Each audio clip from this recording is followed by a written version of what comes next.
dia, irmão. Bom dia, irmãos.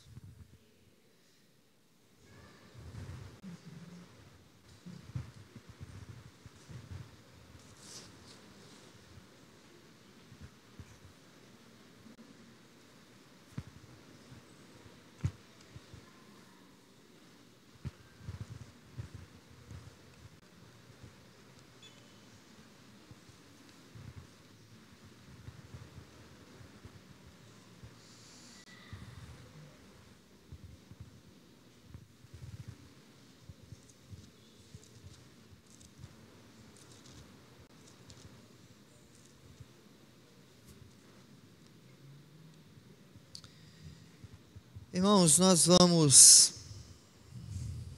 encerrar hoje o nosso curso aqui em classe única,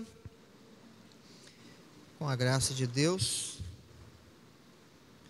Semana que vem voltam as classes funcionarem normalmente, e como já foi avisado, no quarto domingo iniciaremos a classe de catecúmenos. Eu quero começar hoje fazendo um pedido, na verdade. Nós vamos tratar das qualificações de cunho moral para os postulantes aos ofícios da igreja, e ainda que a lista para o presbiterato tenha mais elementos do que para o diaconato, são exigências que se enquadram a todo cristão. Então, nós vamos trabalhar tudo junto e fazer em algum momento alguma alusão ao diaconato, mas subentenda-se que todas essas qualificações se aplicam aos dois ofícios, tá? São questões que devem estar presentes na ordem moral do candidato, daquele que aspira o episcopado ou daquele que anseia o exercício do diaconato, tá bom? Outra questão é que, se houver perguntas, você tem a liberdade de fazê-la, mas evite perguntas que possam suscitar desconforto.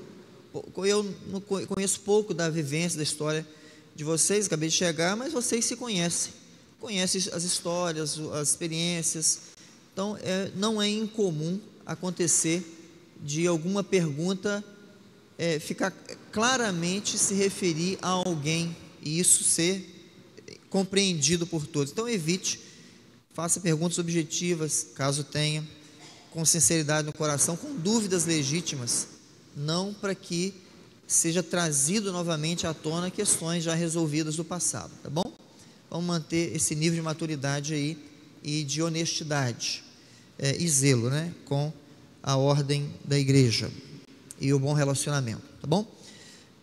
Eu quero começar aqui lendo, finalizando, né, o que foi falado semana passada, e dando ensejo ao que vai ser falado hoje. Quero ler quais são as ordens constitucionais da Igreja Presbiteriana do Brasil para presbíteros e diáconos. Há algumas semanas eu li para os irmãos aquilo que todo cristão jura solenemente quando faz sua profissão de fé, e disse que se exige de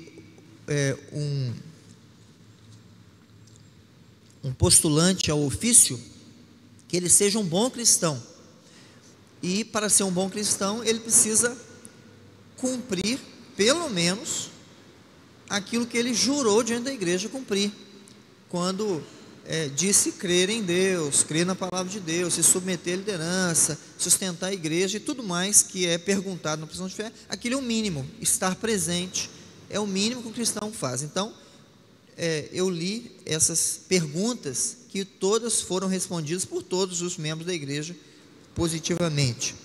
Agora eu vou ler aqui as ordens constitucionais quanto a presbíteros e diáconos, para que os irmãos tenham em mente o que a Constituição da Igreja exige e estabelece como competência dos presbíteros e diáconos e suas funções.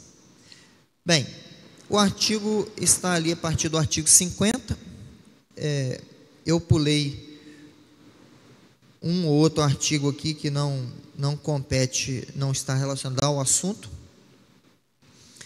Então, o artigo 50 versa da seguinte maneira: o presbítero regente é o representante imediato do povo, por este eleito e ordenado pelo conselho, para, juntamente com o pastor, exercer o governo e a disciplina e zelar pelos interesses da igreja a que pertencer, bem como pelos de toda a comunidade, quando para isso eleito ou designado. Artigo 51. Compete ao presbítero levar ao conhecimento do conselho as faltas que não puder corrigir por meio de admoestações particulares, auxiliar o pastor nos trabalhos de visita, instruir os neófitos, consolar os aflitos, cuidar da infância e da juventude, orar com os crentes e por eles, informar o pastor dos casos de doenças e aflições, distribuir os elementos da ceia, tomar parte na ordenação de ministros e oficiais, representar o conselho no presbitério, este no sínodo e no Supremo Concílio. Artigo 53. O diácono é o oficial eleito pela igreja e ordenado pelo conselho para, sob a supervisão deste, dedicar-se especialmente à arrecadação de ofertas para fins piedosos, ao cuidado dos pobres, doentes e inválidos, à manutenção da ordem e referência nos lugares reservados ao serviço divino, exercer a fiscalização para que haja boa ordem na casa de Deus e suas dependências. Artigo 55. O presbítero e o diácono devem ser assíduos e pontuais no cumprimento de seus deveres, irrepreensíveis na moral, sãos na fé, prudentes no agir, discretos no falar e exemplos de santidade de vida. Isso está na Constituição da Igreja e se baseia na Escritura, tá? Então, leve em consideração, isso faz parte dos critérios para a eleição de oficiais. E você pode examinar quando quiser na Constituição da Igreja, que se você não tem, adquira uma, tá?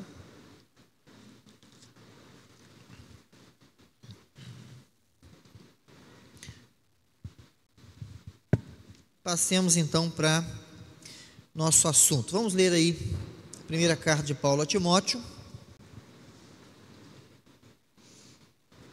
capítulo 3.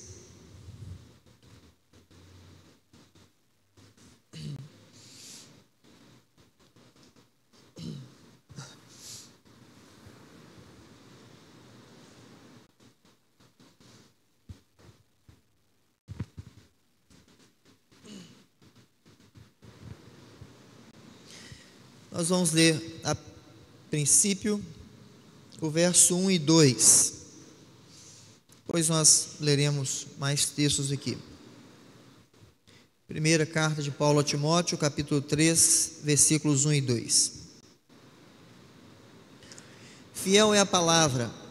Se alguém aspira ao episcopado, excelente obra almeja. É necessário, portanto, que o bispo seja irrepreensível, esposo de uma só mulher, temperante, sóbrio, modesto, hospitaleiro, apto para ensinar. Amém. Senhor nosso Deus, bendizemos o Teu nome mais uma vez e clamamos ao Senhor que nos ensine, nos dê luz à mente pelo Teu Espírito e compreensão da Tua vontade, também coragem para cumprir o Teu querer, para o bem da Tua igreja e para a Tua glória, em nome de Jesus. Amém. O texto de Paulo começa fazendo um destaque importante com relação ao presbiterato, que é o desejo do candidato, do postulante. Ele tem que querer. A Escritura diz que ninguém pode exercer função por constrangimento. Se aplica aqui. Então, e nesse primeiro momento aqui de introdução, vale lembrar que um dos critérios para a eleição, para o ofício, é que o candidato deseja aquilo. E há uma razão, mais de uma na verdade, mas uma razão pontual aqui, para que o desejo, né, a vontade, seja citado por Paulo, mas não seja só ela, tá? Então, questões subjetivas precisam estar acompanhadas de crivos, critérios, de peneiras, que Paulo passa a discorrer a partir do verso 2. Então, veja que a pessoa fazer de tudo para ela alcançar este posto, ela deixar claro o que quer, ou ser muito crítico daqueles que lá estão, como se pudesse fazer melhor, e isso acaba indicando o seu desejo de assumir a função, em alguns casos. Essas coisas não são o critério primordial. O desejo é importante, a pessoa tem que querer, para não fazer relaxadamente, ela tem que se comprometer com aquilo para o qual foi eleita. Mas tem crivos que moldam esse desejo, ou evidenciam que esse desejo é legítimo, e esses crivos são essas qualificações que se seguem aqui. Não basta querer, tem que estar qualificado de ordem moral. Nós já vimos a questão dos dons, que precisam ser vistos também, mas as exigências morais são como um outro filtro para o desejo de se assumir o ofício. O primeiro deles está no verso 2, também no verso 10, quanto aos diáconos, você pode observar aí. É necessário, portanto, verso 2, que o bispo seja irrepreensível. No verso 10, quanto aos diáconos, ele diz também sejam estes primeiramente experimentados, e se mostrarem irrepreensíveis, exerçam o diaconato. Paulo também coloca na lista, lá em Tito, esta questão, verso 6, alguém que seja irrepreensível, quanto aos presbíteros aqui. Veja que a irrepreensibilidade é a qualificação mais importante da lista. Dá-se muita ênfase, especialmente, à questão do marido de uma só mulher. Isso gera muita polêmica, é uma questão delicada mesmo, gera muitas interpretações, mas o elemento mais importante da lista é este aqui, o da irrepreensibilidade, porque tudo o mais é testemunho disto. A irrepreensibilidade é a coberta dos demais, é a referência para todos os demais. Todos os demais são condutas que testemunham ou que chancelam que alguém é irrepreensível ou não. Se ele falhar em alguma das outras, ele se torna repreensível. Portanto, o ser irrepreensível está ornando ou envolvendo todas as demais. São os demais traços, né, do caráter que constrói aqui a conduta moral. O que isso significa, então? O que é ser irrepreensível aqui na perspectiva paulina? Não é, com certeza, alguém que tenha uma vida de perfeição, porque isso é impossível. Não é alguém que nunca erra, que nunca peca, nada disso. Mas alguém que todos se sentiriam surpresos caso fosse acusado de alguma coisa. Pense no seguinte exemplo: há um homem crente na igreja, que tem uma conduta respeitável, e em algum momento alguém chega e diz: olha, fulano fez isso assim, assim, fulano agrediu a esposa, fulano entrou num negócio ilícito, enfim, alguma coisa nesse sentido, fulano adulterou. O irrepreensível é aquele que a igreja diz assim: não acredito, não acredito de fulano isso. É alguém que se surpreenderia com a notícia dessa, alguém que ficaria impactado. Fulano, é quase impossível, porque ele se mostra irrepreensível. Sua conduta é uma conduta que merece o benefício da dúvida. Ele não é apressadamente julgado. Há pessoas que não nos surpreende. Alguém fala assim: fulano, você acredita que fulano fez isso? Aí o outro responde: de novo? O irrepreensível não é este. O irrepreensível, a irrepreensibilidade se refere àquele que não é perfeito, mas acusações ou questões que atacam sua moral são recebidas com surpresa e com muita dúvida, porque não é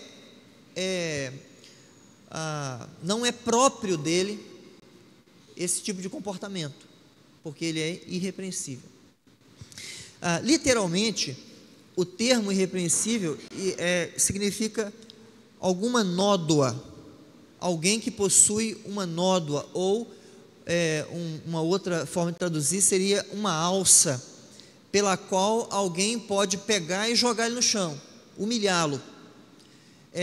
Ele não possui em sua vida marcas inapagáveis que claramente são vistas, e em algumas situações são lembrados, não tem como não lembrar dele naquela situação. Veja, por exemplo, um homem que em algum momento se envolveu com desvio de dinheiro, alguma corrupção. Lembre-se que essas qualificações são dirigidas para a igreja, então se referem a pessoas crentes, tá? De vida cristã. Lá atrás alguém perguntou sobre isso, e eu disse que essa é uma lista que se refere a crentes. A conduta anterior à fé, na ignorância, não se aplica aqui. Então passou da morte para a vida, então está numa nova vida. Agora, o que ele fez nessa nova vida lança sobre ele marcas inapagáveis. É nesse sentido aí. Então, alguém que já está na fé e tal, envolveu-se com corrupção, com desvio de recursos. Ele foi corrigido, foi disciplinado, ele se arrependeu, vida seguiu. Aí a igreja resolve elegê-lo para diácono, que lida com finanças. Em algum momento da jornada da igreja, em um dos filtros de fiscalização financeira, descobre que houve desvio de recursos do caixa da igreja. Quem é a primeira pessoa que vem à mente? Quem tem histórico, quem tem mancha, nódoa, ainda que seca, mas tem a nódoa, a marca está lá, sempre será lembrado. Ele não é irrepreensível, não porque ele continua fazendo, mas como crente ele fez. É uma cicatriz visível, clara diante dele. Ninguém vai ficar jogando isso no rosto dele, não vai ficar acusando todo dia. A igreja perdoou, recebeu, cuidou, aconselhou, discipulou, amou, mas a igreja não consegue apagar aquela marca, nem ele. Ele é passível de acusação. Ele pode ser instrumento de constrangimento para a noiva. Alguém pode dizer, de dentro ou de fora: mas você já fez isto. O mesmo se aplica a um postulante ao presbiterato, que teve um problema conjugal, por exemplo, passou por um adultério, foi um adúltero, reconstruiu a família, ou houve restauração da família dele mesmo, e aí ele, por alguma razão, a igreja o elege o presbítero. Como que ele vai falar sobre fidelidade no casamento? Como que ele vai aconselhar um jovem casal? como que ele vai tratar dessas questões? O perdão não apaga essa nódoa, é uma alça, é uma mancha que não se apaga. Isto é o que significa irrepreensível aqui. É alguém que não tem elementos em si que possam ser usados contra ele e contra a noiva. É alguém que não tem alças por meio das quais possam ser lançados ao chão. Portanto, alguém que vive de modo digno do Evangelho, conforme Paulo escreve aos Efésios, capítulo 4, verso 1. A mesma coisa ele diz aos Filipenses, capítulo 1, 27. E, semelhantemente, na carta aos Colossenses 1, 10, a questão da postura cristã, da conduta cristã. Essa característica, portanto,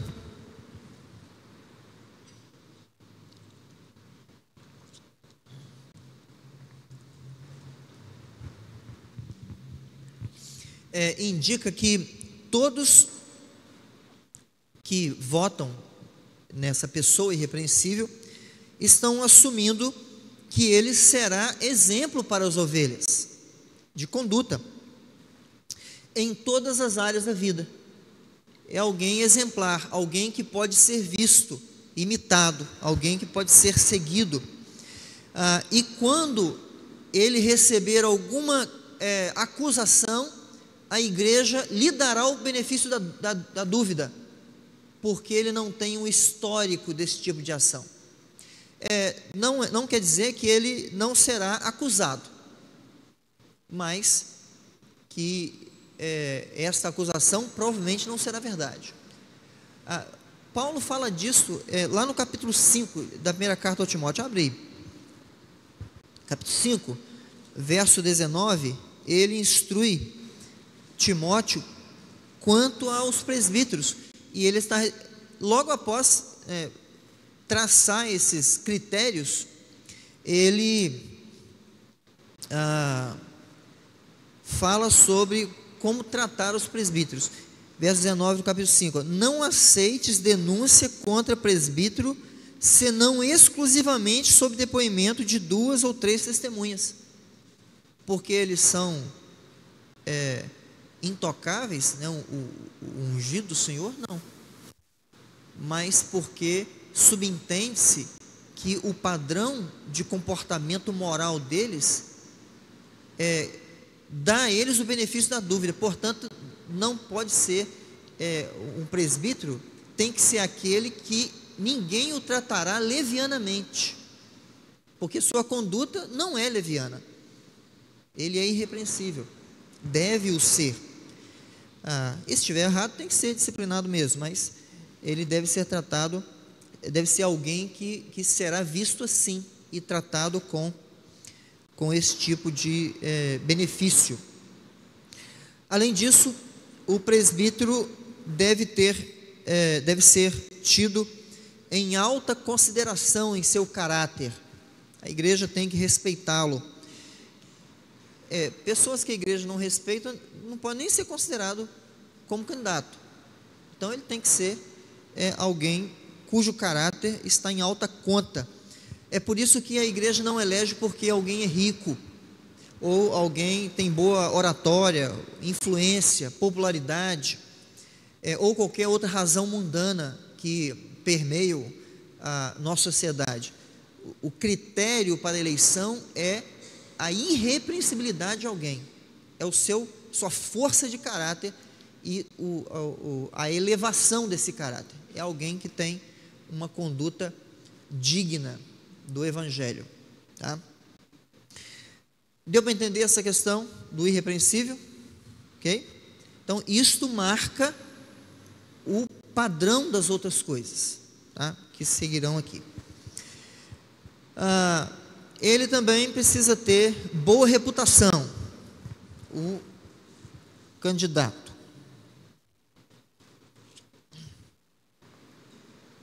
Isso se refere a diáconos, como é dito lá em Atos 6:3, homens de boa reputação, cheios do Espírito e tal. E aqui na primeira carta a Timóteo, capítulo 3, verso 7, diz lá: pelo contrário, é necessário que ele tenha bom testemunho dos de fora, boa reputação. O que isso significa aqui na nossa lista? Quem são estes? Estes são aqueles cujo testemunho lhes torna bem visto dos de fora. E aqui cabe ou seja, aqueles que não são crentes, tá? Aqui cabe um apontamento, né? O que isso não quer dizer? Não quer dizer que eles serão amados ou venerados pelos de fora. Antigamente, na minha época de menino, ainda era assim, ainda tinha dessas coisas, mas isso era mais comum antes de eu nascer. Quando um crente passava na rua com sua Bíblia para ir para a igreja, os não crentes acumulados, na época eram vendas, né? Chamava vendas, ou tinha outro nome lá, bebendo, conversando e tal, zombava deles. Onde você vai com essa rapadura? Coisas desse tipo. Mas estes mesmos homens falavam daquele que estava indo: aquela pessoa é honesta, aquela pessoa é séria.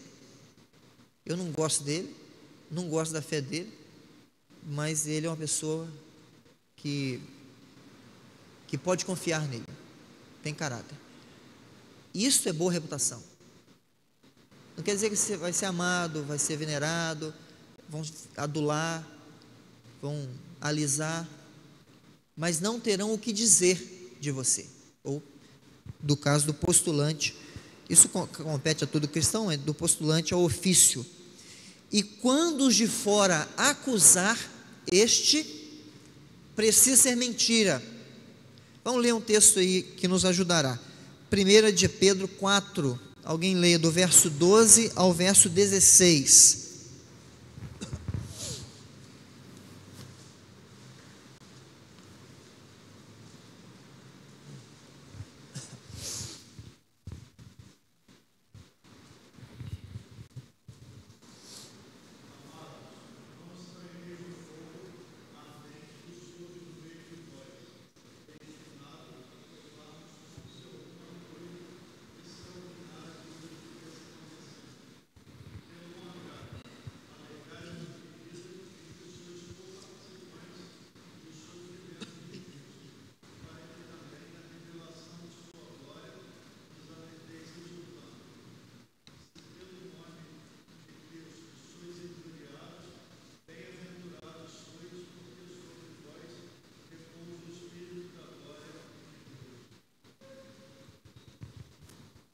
Até o 16?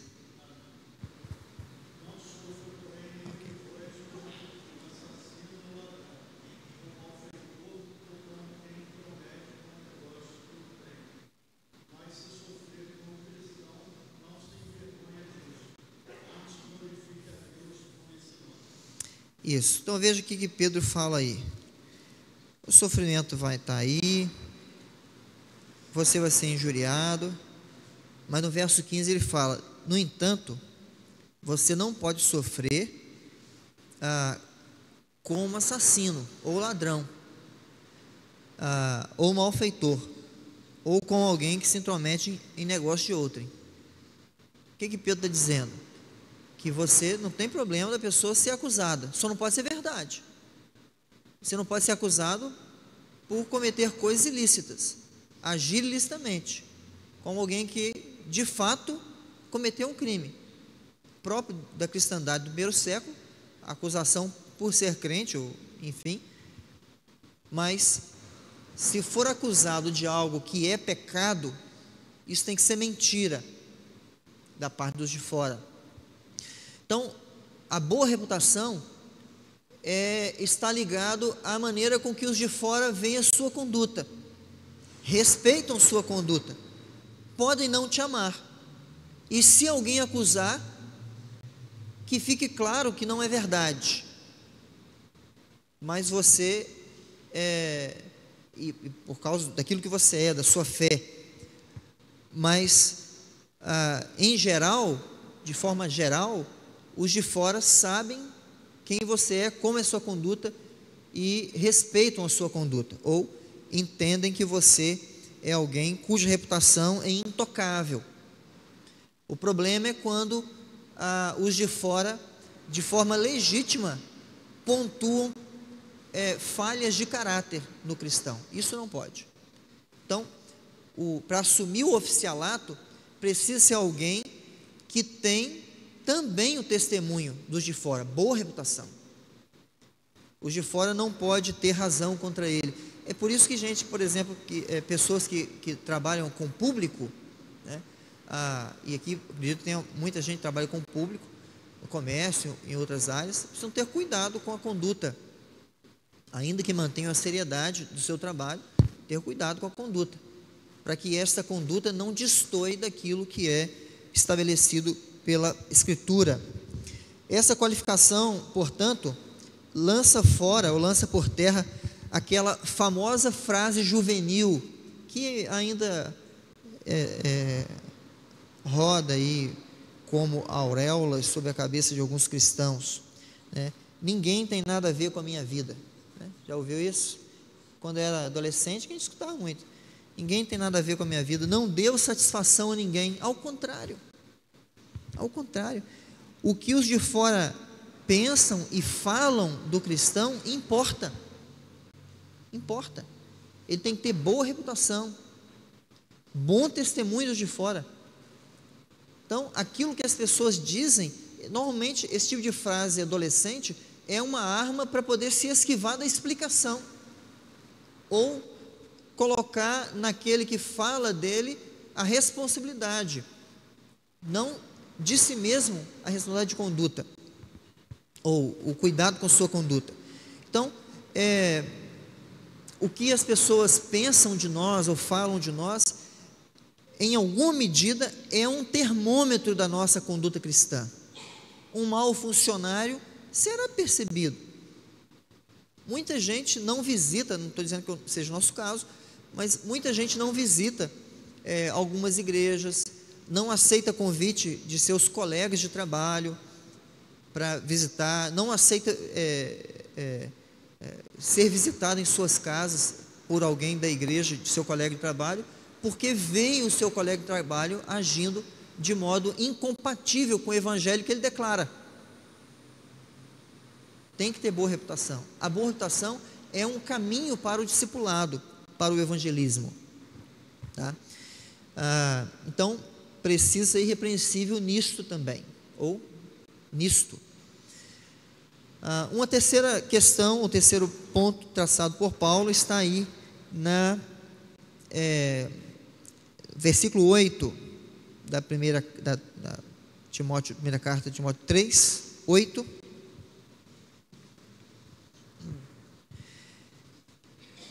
Esse é relacionado aos diáconos, mas que se aplica aos presbíteros, muito próximo ou praticamente alinhado com o que foi dito com relação à boa reputação. Veja, semelhantemente quanto aos diáconos, é necessário que sejam respeitáveis de uma só palavra. Respeitáveis de uma só palavra. O que isso significa? Que é alguém comprometido com a verdade. Como Tiago fala, não é alguém de ânimo dobre, não é alguém que tem dois pensamentos, ou caminham por duas veredas. É a pessoa que tem uma conduta dentro e outra fora, ou alguém que não sustenta o que diz, não é um estelionatário no campo dos relacionamentos, ou de seus compromissos. Ele não comete esse tipo de estelionato como cristão. Essa qualificação se refere àqueles que não são bajuladores, àqueles que são treinados na arte do lisonjeio, né? São adeptos das meias verdades e floreiam a parte da verdade para poder se esquivar da responsabilidade e não assumir. É gente que fala a verdade, fala em amor, claro, fala com educação, mas fala a verdade, assume a responsabilidade pela verdade. Portanto, é alguém respeitável. Não é difícil de identificar, com pouco tempo a gente consegue identificar pessoas que são demagogas, são aduladores. Não é difícil perceber. Pessoas cheias de dedo, cheio de nada contra simpatia, mas é simpaticão demais, gente que vive contornando as coisas, são melosas demais, no sentido de tentar manipular emocionalmente a situação. É uma pessoa que tem sérios problemas com a sua palavra, tem dificuldade de assumir responsabilidade e se manter firme na verdade. Portanto, o respeitável de uma só palavra é alguém que tem a verdade em alta conta. Por isso que eles são sinceros, porém educados, tá? A ignorância é um problema também, tá? É um desvio aqui de conduta. Por isso eles são dignos de respeito. Eles não vão fugir da verdade, mas vão assumi-la e sustentá-la com amor, com respeito, com brandura. Eles não são executores de ninguém. E isto porque ele entende que a sinceridade reflete o caráter de Cristo. Então, ele tem zelo por essa questão. Portanto, precisa ser um homem de palavra, mesmo que, ao sustentar sua palavra, ele tenha que sofrer o dano. Aliás, isto é marca de um homem. Isto é um homem. Se não fizer isso, ele tem um problema até com o ser homem. Isto é um homem. Ele tem uma palavra e sustenta a sua palavra. Ele também não pode ser, né, segundo Paulo, alguém cobiçoso de sorte da ganância. Isso se aplica tanto a presbíteros como diáconos, citado para os dois, né? Olha aí, verso 3,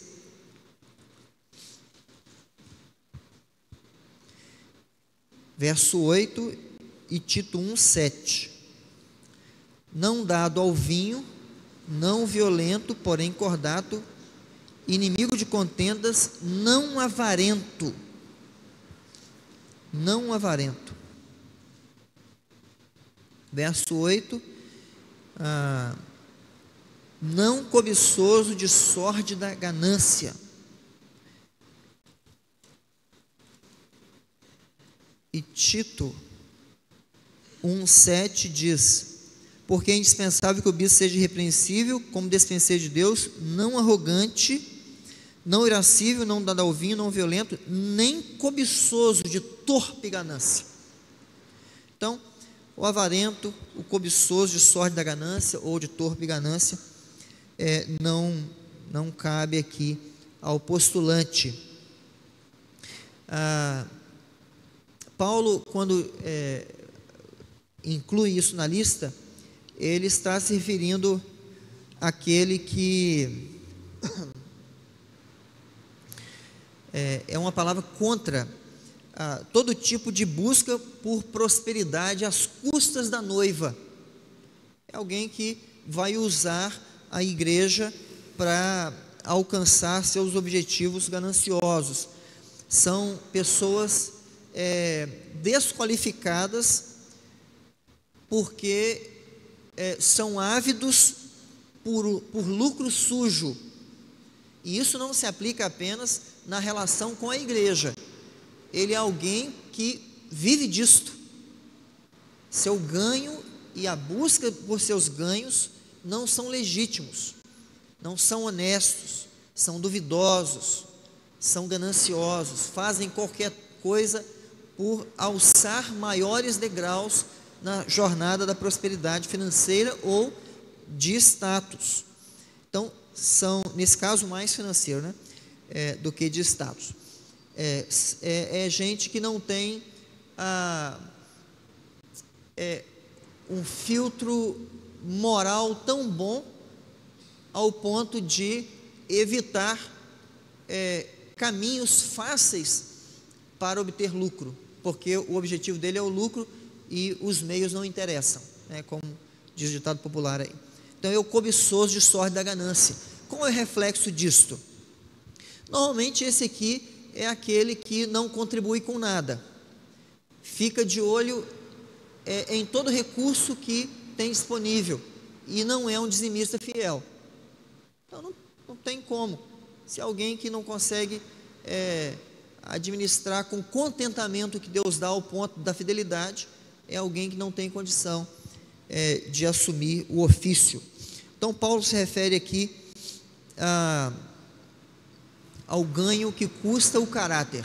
É alguém que abre mão da boa reputação, do caráter ilibado, para obter aquilo que anseia o seu coração, por meios indecentes e reprováveis. Portanto, um presbítero não deve, por amor ao dinheiro, tosquear as ovelhas para aumentar seus ganhos. Ele deve renunciar o amor ao dinheiro, ainda que o dinheiro seja útil e ele deve trabalhar para ganhá-lo, mas não deve amá-lo de maneira alguma. Então não pode ser cobiçoso de sorte da ganância. Isso se aplica ao presbítero, também ao diácono, que é quem lida com as finanças de forma direta na igreja.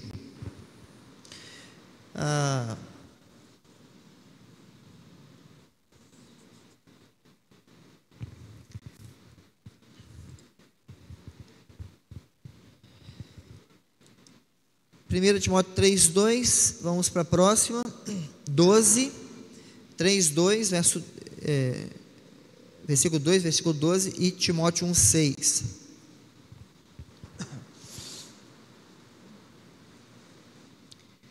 Esposo de uma só mulher. 12 diz dos diáconos: o diácono seja marido de uma só mulher. E Tito, semelhantemente, verso 6, marido de uma só mulher. A mesma sentença nos três textos. Aqui a posição de João Calvino, por exemplo, é que esse texto se refere à poligamia. Há aqueles que sustentam que na época a poligamia não era comum na sociedade romana. As leis romanas proibia tal prática, né, segundo alguns estudiosos, mas ela ainda era praticada, né, em alguma medida, na verdade até amplamente praticada a poligamia, talvez não no sentido de ter mais de uma esposa de forma oficial, mas a poligamia acontecia de forma não oficial, com concubinas, né, amantes e etc. Tal. Um escritor da época chamado Demóstenes, né, registra o seguinte com relação à sociedade daquele tempo: amantes as mantemos por uma questão de prazer, concubinas para o cuidado diário de nossas pessoas, mas as esposas para nos darem à luz filhos legítimos.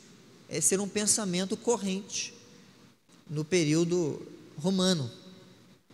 Então, ainda que a poligamia não fosse oficial, de mais de uma esposa reconhecida legalmente, havia amplamente. Então, esse é um ponto que possivelmente se enquadre na fala, no texto de Paulo aqui.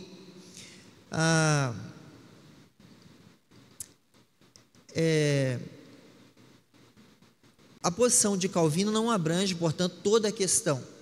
Tem uma questão da poligamia? Tem. Homens que vieram da impiedade se converteram e tinham esse problema, sim, podia acontecer. Não dá para fechar a questão que era só isso, ou que ele estava falando disso especificamente, mas isso era contextual, tá? Mas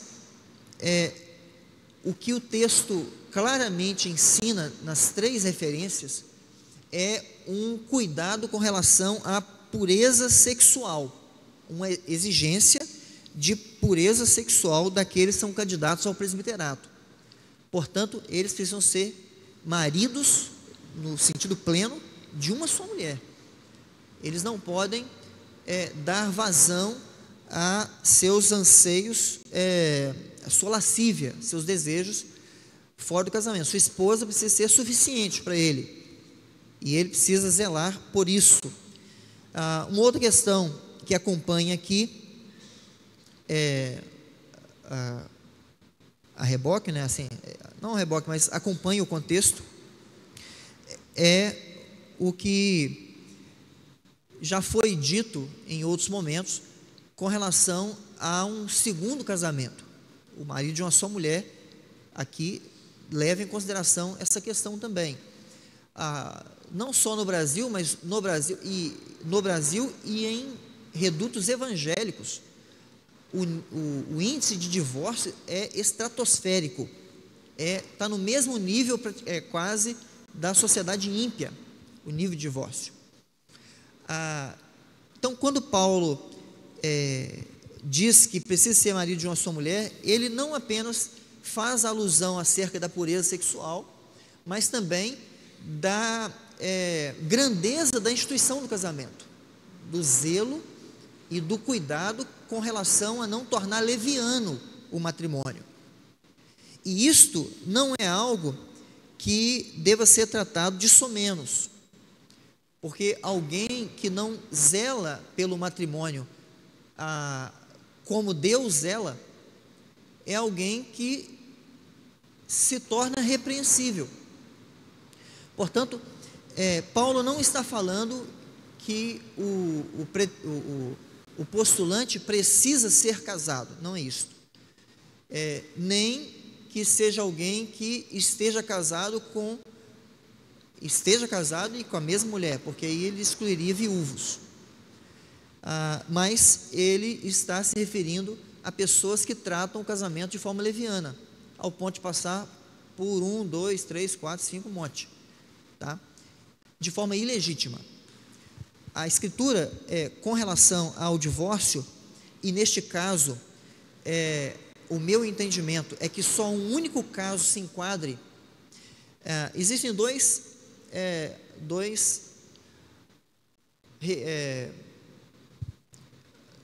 referências bíblicas, ou duas razões bíblicas para o divórcio legítimo, que é o adultério e a vítima, portanto, é aconselhável o perdão e restauração, mas não tendo condição, a vítima tem o direito de divorciar-se e casar-se de novo sem nenhum problema.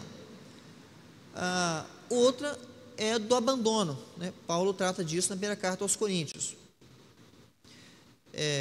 Quando um crente é casado com um não crente, e neste contexto de Coríntios, é alguém que já tinha esse relacionamento antes, tá?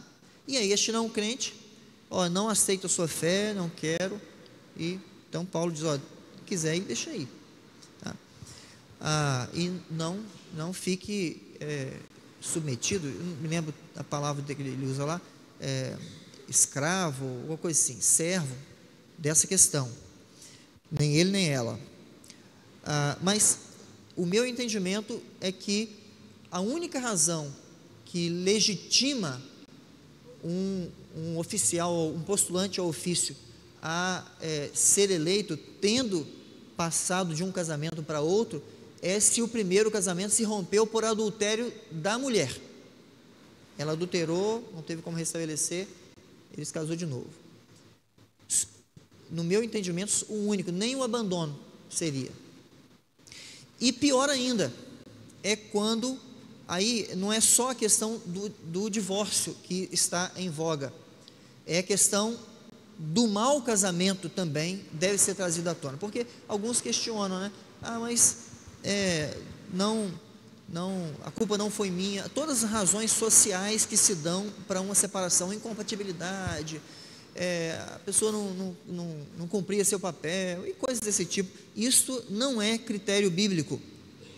Por quê? Porque Deus estabelece um critério para a escolha do casamento.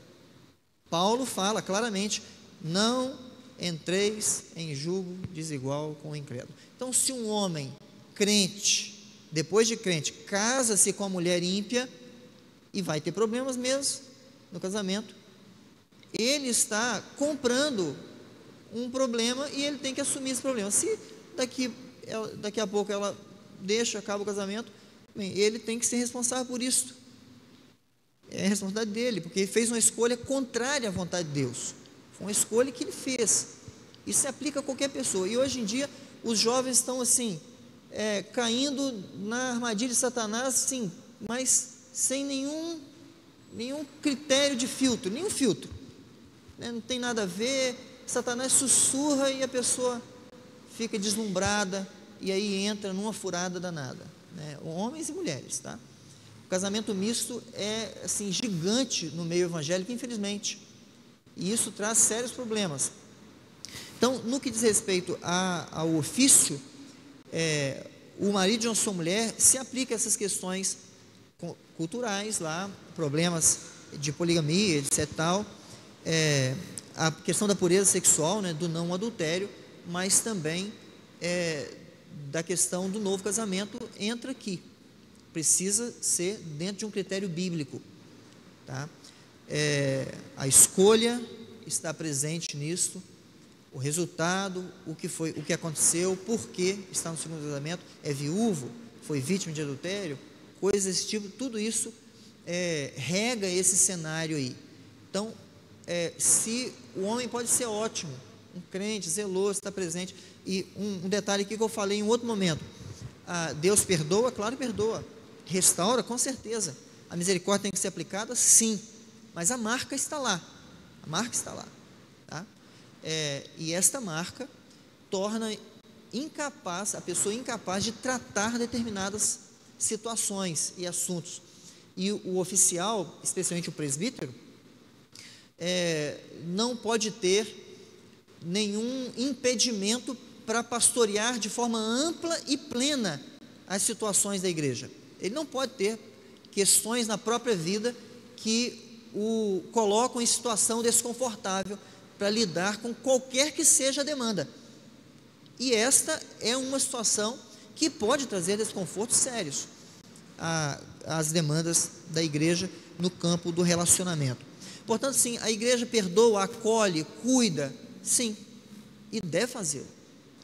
E a pessoa que passou por isso tem que ter a maturidade de dizer: não, eu vivenciei isso, assumo meus erros, vou servir, mas eu sei que nesse campo passou a minha vez. E isso tem que ser entendido. É uma questão de maturidade, lucidez e zelo por aquilo que é a noiva, tá? A igreja e Deus não são responsáveis por nossas escolhas e decisões, pela maneira que conduzimos as demandas da nossa vida familiar ou sociais. Eu não posso culpar Deus e nem lançar sobre Ele a responsabilidade de consertar as minhas mazelas. Eu sou responsável por elas e devo assumir essa responsabilidade. Se elas me impedem de ir ao ofício, que seja, sirva o melhor que você pode fora do ofício. E a igreja precisa enxergar e perceber essas questões, tá? Então, ainda que seja uma questão delicada, é uma questão que precisa ser levada a sério, tá? E a gente tem que ter cuidado de não ficar criando subterfúgios nem atalhos para resolver questões que nós mesmos criamos para nós. Os critérios bíblicos precisam ser levados em consideração em todas as demandas, e o que inclui a família.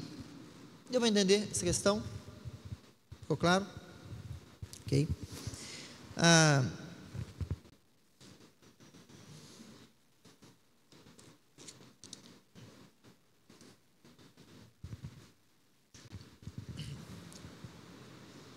Verso 4, verso 12 e Timóteo 1,6. E que governe bem a própria casa, criando os filhos sob disciplina com todo respeito. Verso 12. O diácono seja marido de uma só mulher e governe bem seus filhos e a própria casa. E Tito, seguindo a mesma linha,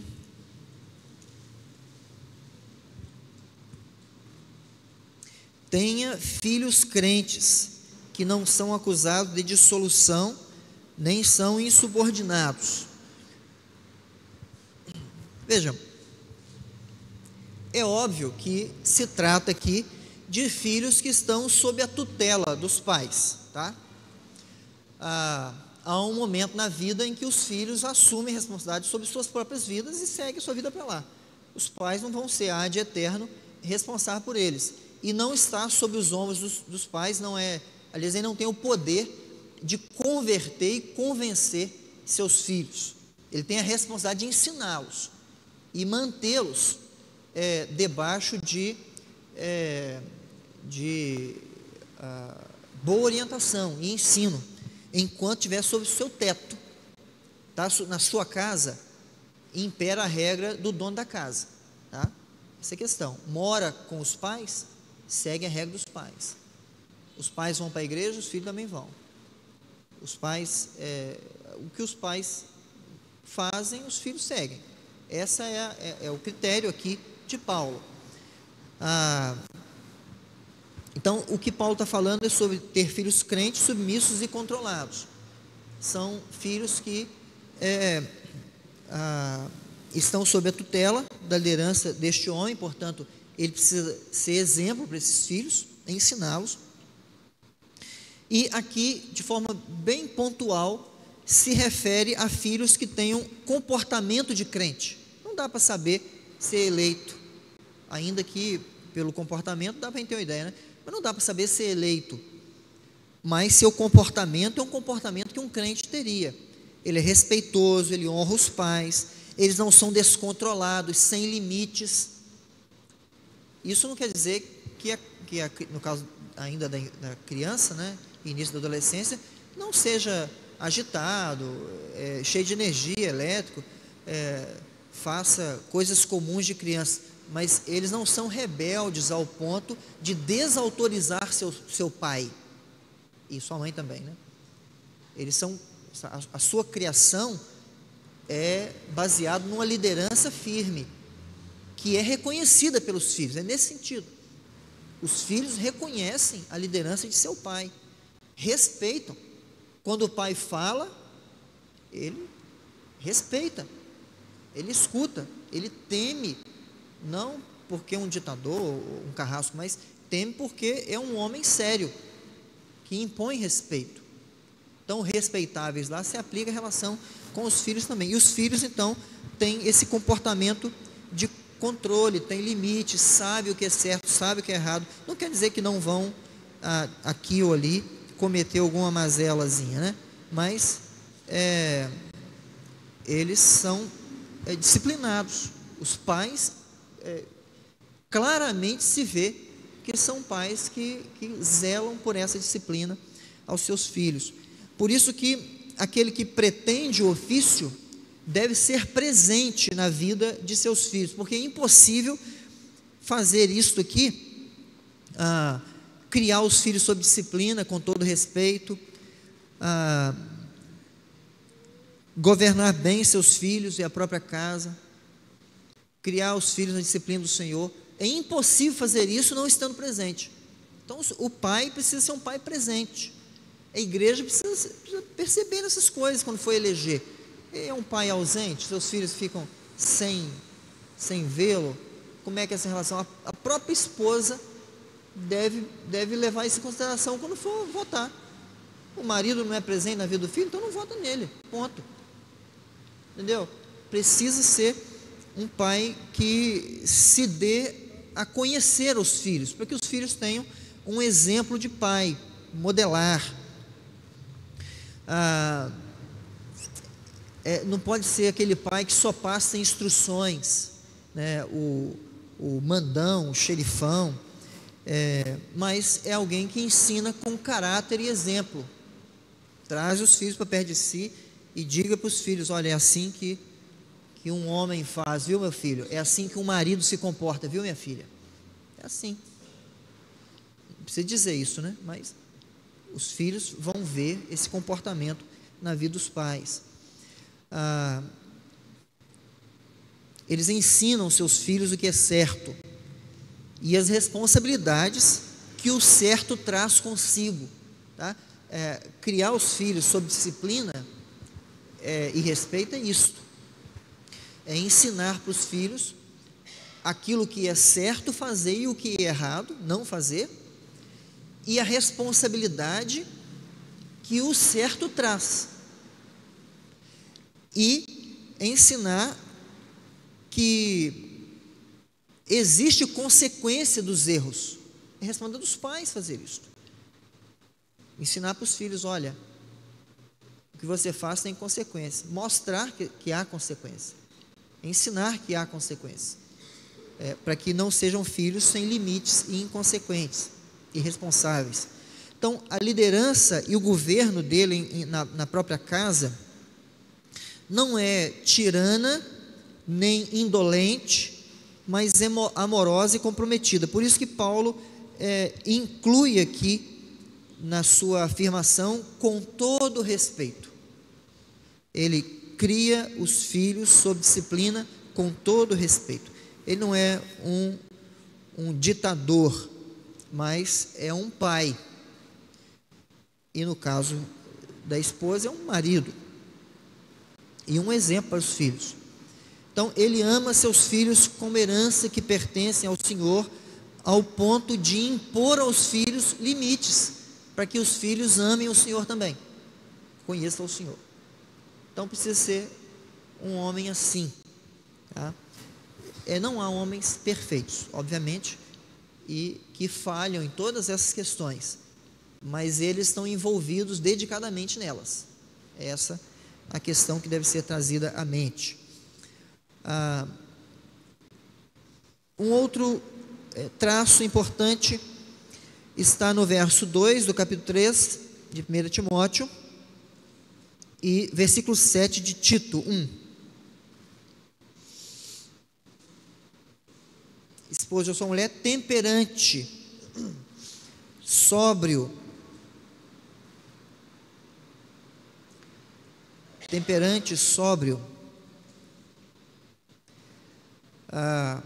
o que leva à modéstia também, né, aqui. E não irascível, lá em Tito, né? Tito usa o não irascível. Verso 7. É indispensável que o bispo seja irrepreensível, como dispenseiro, não arrogante, não irascível, ou temperante e sóbrio. Está na mesma prateleira aí.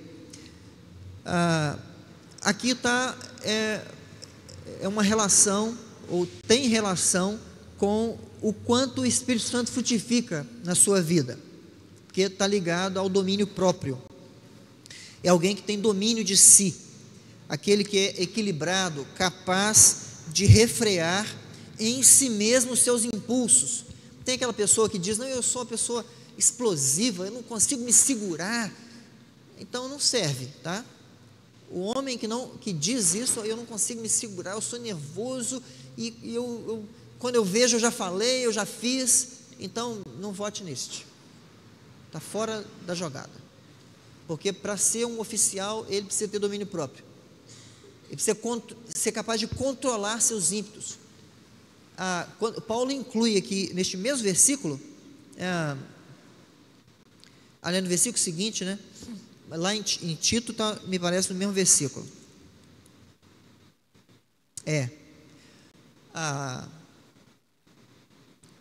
Não dado ao vinho. Lá, também. Não dado ao vinho. A pessoa, vamos falar disso mais à frente, mas se a pessoa não consegue controlar seu ímpeto de personalidade, ele não consegue controlar nada, seus desejos, seus anseios, sua vontade, ele não consegue se controlar.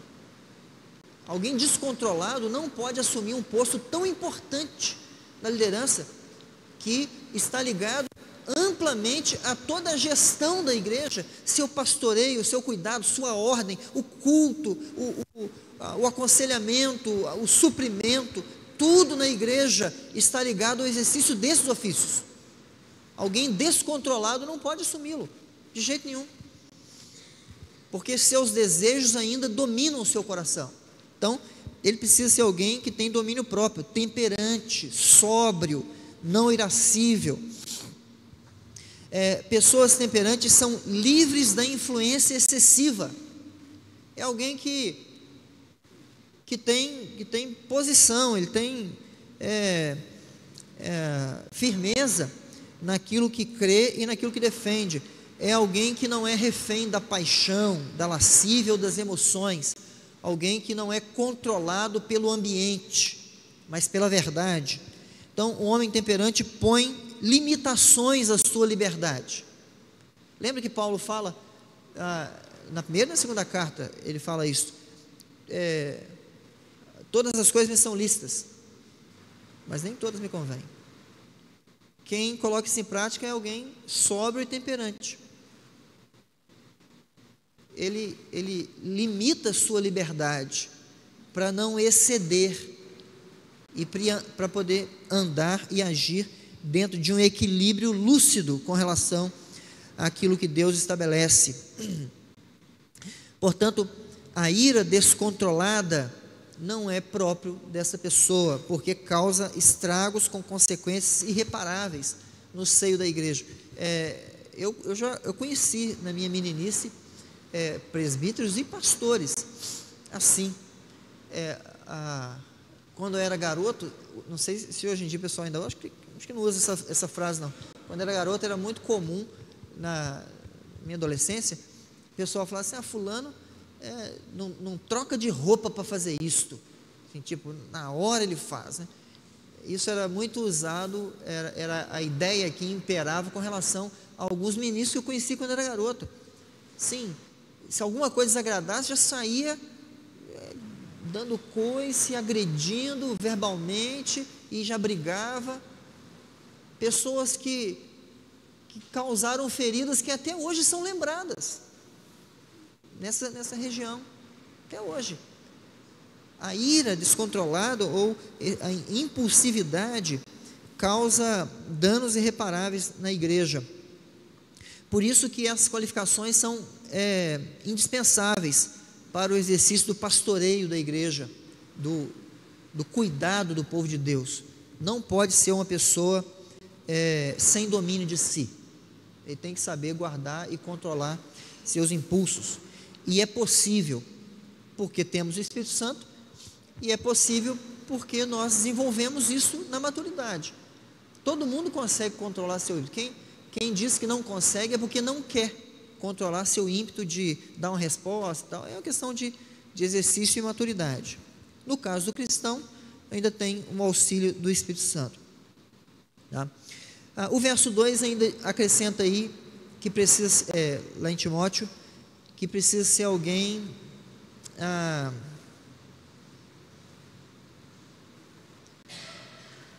modesto. Está bem ligado com o anterior e o posterior também. Tito 1,8 também fala disto. Precisa ser modesto,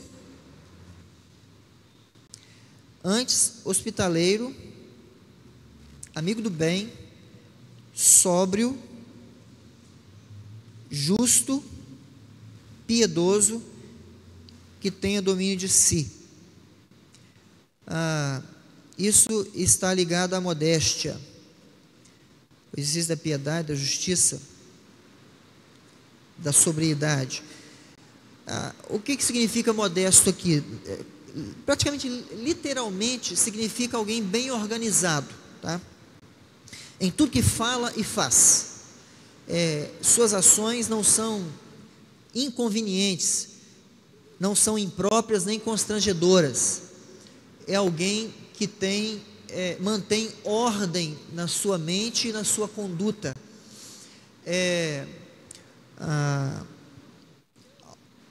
Acho que a palavra inconveniente seja que traduz melhor. Então é alguém que não é inconveniente em nada que faz. Ele se resguarda na modéstia e não tem vaidades no coração. Então ele faz pelo bem da igreja. Também deve ser hospitaleiro, um outro ponto aqui apontado por Paulo. O que quer dizer isto, hospitaleiro? É aquele que é generoso com os visitantes, recebe bem, trata bem, a partir do próprio povo de Deus, né? Dos seus irmãos. Recebe bem, recebe com generosidade. Aliás, é uma ordem que o próprio Jesus traz à igreja, é que todo cristão deve amar o próximo, e isso inclui os inimigos, tá? E a hospitalidade é o exercício prático desse amor. Eu conheci uma pessoa há alguns anos que disse, no incentivo, numa conversa sobre trazer visitantes, convidar o vizinho, um amigo para vir à igreja, pessoas próximas. Não, convide, desenvolva o hábito de convidar pessoas para vir com você, traga pessoas. E essa pessoa disse para mim, sinceramente eu não quero que a pessoa que é minha vizinha venha para a minha igreja, não. Ela falou isso comigo. É uma pessoa que não tem nenhum senso de hospitalidade. A hospitalidade é uma marca do oficial, até porque a pessoa que vem visitar e vem visitar novamente, para nós é um potencial irmão em Cristo, e este oficial vai cuidar dela. Então precisa começar acolhendo bem, como prática do amor cristão. Então aquele que não é hospitaleiro jamais vai evangelizar, nunca. Pessoa que não é hospitaleiro não evangeliza e não discipula, porque a hospitalidade é um elemento indispensável para a criação de vínculo para evangelização e discipulado. Quem não consegue construir vínculo distante, uma pessoa alheia ao outro, indiferente, ele não discipula ninguém, ele não vai apresentar Jesus a ninguém, porque ele não tem nenhuma disposição em construir relacionamento. Então ele tem que ser hospitaleiro. Agora tem alguns outros elementos aqui, já caminhando para o nosso final, importantes. Não violento, porém cordato. O não dado ao vinho, como eu disse, está ligado à questão do temperante lá, do domínio próprio. Eu não vou gastar tempo com a questão do vinho, porque me parece que deve ser uma questão vencida, né? Só um adendo eu vou fazer sobre isso. Está no verso 3 e o verso 8 aí de 1 Timóteo. Ele fala, não dado ao vinho, não violento, porém cordato, inimigo de contendas. E verso 8, dos diáconos, não inclinado a muito vinho. Está ligado ao domínio próprio. Paulo fala lá aos Efésios, não vos embriagueis com vinho, mas enchei-vos do Espírito. Então está ligado à questão de servir a algo que domina o coração, e as faculdades e tal. O ideal é que não se envolva com nenhum tipo de bebida alcoólica, é o correto. É pecado? Essa questão de pecado ou não pecado também acho que já é uma questão vencida. É pecado? Não é pecado? O que é pecado é o exagero, é a embriaguez, ok. Mas ninguém conhece os seus limites, suas inclinações, ninguém sabe se é predisposto ao vício. E pessoas que dizem, eu sempre tomo uma taça todo dia, deve fazer uma avaliação. Eu vou ficar 1 mês ou 6 meses sem tomar. porque se a pessoa não conseguir, ela já está dominada. Então, é preferível que o oficial não se disponha a isso, não se submeta a esse risco, até por uma questão de exemplo, porque essas são questões que são muito mal interpretadas e muito mal tomadas como desculpa para exageros, certo? Porque o que se avalia é se é pecado ou se não é pecado, mas todas as coisas me são lícitas, mas nem todas me convêm. Tá? A questão que as pessoas usam para justificar suas próprias falando, mas a Bíblia diz que não posso embriagar, mas um pouquinho eu posso. Mas a Bíblia diz também que você não é obrigado a fazê-lo. Então, se pode gerar problemas, desconforto, inclusive para você, então é melhor que evite. Então, nesse caso do vinho, eu oriento essa questão. Agora, não violento, porém cordato, inimigo de contendas. O que isso significa aí? É engraçado que Paulo coloca junto aqui, né?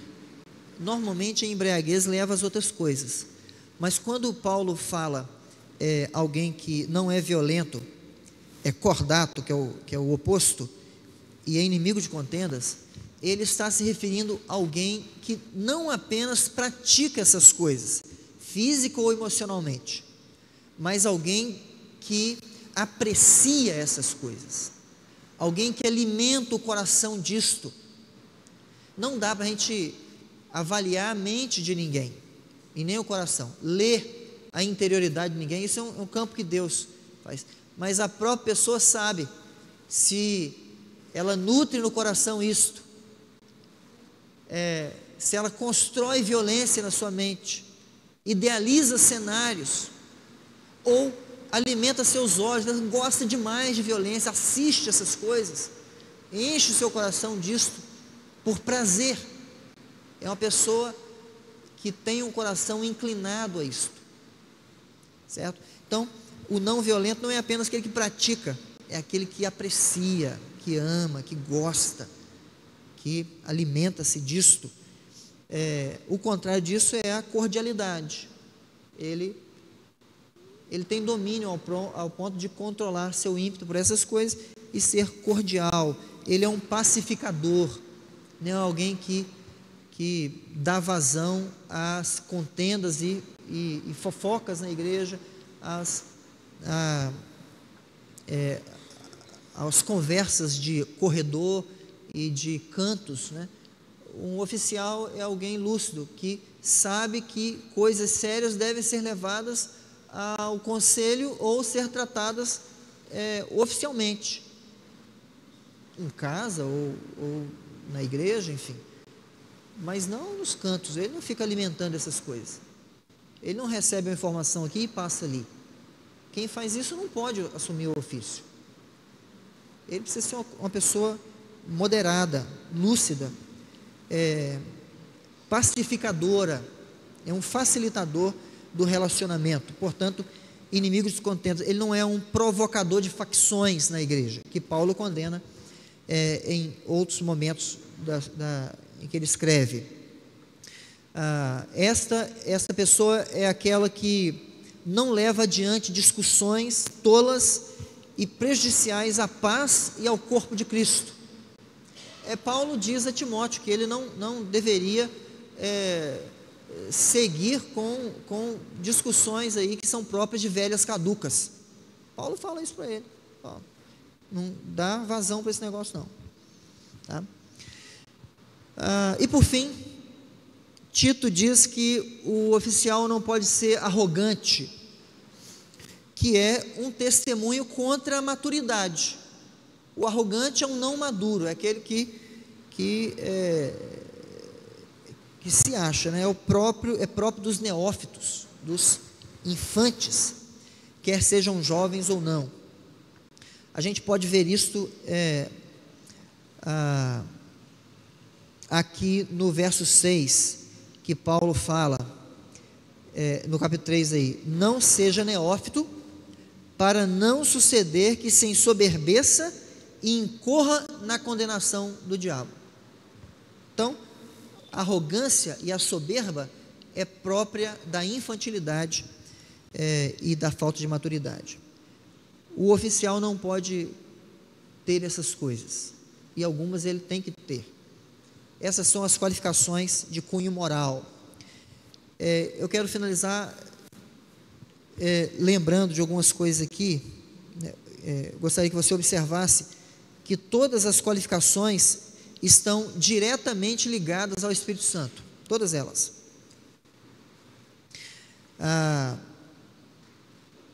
Que são dadas para edificação do corpo de Cristo. A outra parte é evidência do fruto do Espírito em nós. Umas são os dons que o Espírito dá, a outras são evidências do Espírito em nós, tá? Por isso que é válido observar que o ofício é para aqueles que possuem as características de verdadeiros cristãos e levam isso a sério. Tiveram tempo de testemunhar, por isso não pode ser neófito. A igreja tem que ter tempo para observar a conduta cristã, é presente, é frequente, é sério, a conduta é legítima, é irrepreensível. Agora, é verdade, irmãos, que todo cristão deve desenvolver um caráter ilibado, é verdade, isso é para todo cristão, tá? Mas essas considerações aqui apresentadas é um dever, ainda que seja um dever do crente, o candidato ao presbiterato ou ao diaconato tem que ter, é exigida deles essas qualificações, todas elas, por causa da grandeza e da seriedade do ofício. O ofício não é mais uma função, o ofício é a função, porque é o meio pelo qual Jesus pastoreia a sua igreja e cuida da sua igreja. É o ofício do diaconato e do presbiterato. Por isso que os candidatos não podem deixar de possuí-las, ou não podem deixar de possuí-las. Tem que ter. Quando você for votar, escolher, pense, avalie, ore, peça que Deus te dê discernimento, evite conversas desnecessárias de grupos, evite combinar votos, não faça isso, não é próprio. Faça a sua escolha sob a direção do Espírito Santo e guiado pelos critérios que Deus mesmo dá à sua igreja, e vote. Deixa que Deus confirme isso para o bem da igreja e para a glória dele. Perguntas? Colocações? Não? Vamos encerrar então. Fique de pé. Nós vamos orar.